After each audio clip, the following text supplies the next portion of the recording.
बहन पर तो तुझे कभी तरस नहीं आया, आज तुझे पत्नी पर कैसे दया आ गई।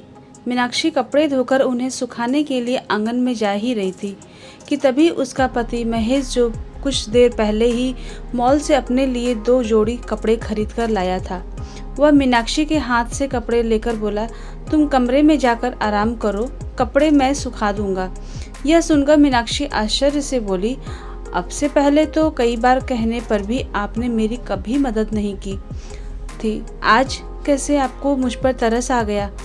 सुबह मासिक धर्म के दर्द की वजह से जब मुझ पर बिल्कुल भी उठा नहीं जा रहा था, तब मैंने आपसे चाय बनाने के लिए कहा था, तो आप मेरा दर्द समझने की बजाय अपने आप बना लो, मेरे बस की नहीं है, यह कहकर कमरे से बाहर चले गए थे। तब दर्द से कराहते हुए मैंने चाय बनाई थी। मम्मी से भी मदद की उम्मीद लगानी बेकार थी, क्योंकि उनके पास तो रटा रटाया जुमला है। तू कोई अनोखी नहीं है जो ऐसी हालत में काम कर रही है। हमने भी ऐसे दर्द में ही खूब काम किया था।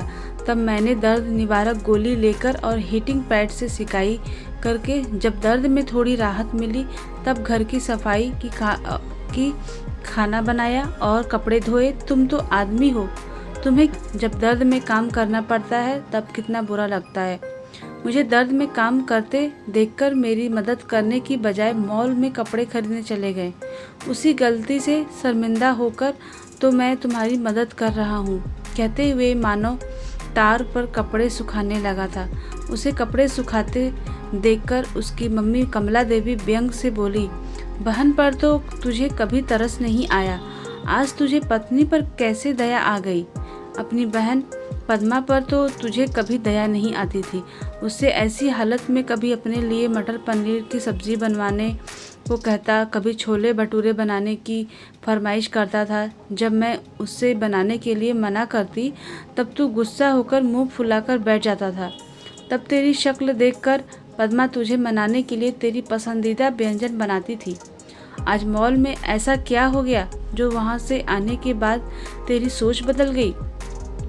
तब महेश बोला, मम्मी जी, आज जब मैं कपड़े खरीदने के लिए मॉल में गया तब मैंने देखा वहाँ पर पीरियड पेन सिमुलेटर नाम की एक मशीन लगी हुई थी, जिस पर बहुत से लोग बैठकर यह जानने की कोशिश कर रहे थे कि मासिक धर्म के वक्त औरत को कितनी पीड़ा होती है। तब उन लोगों को की देखा देखी उत्सुकतावश में भी उस मशीन पर बैठ गया।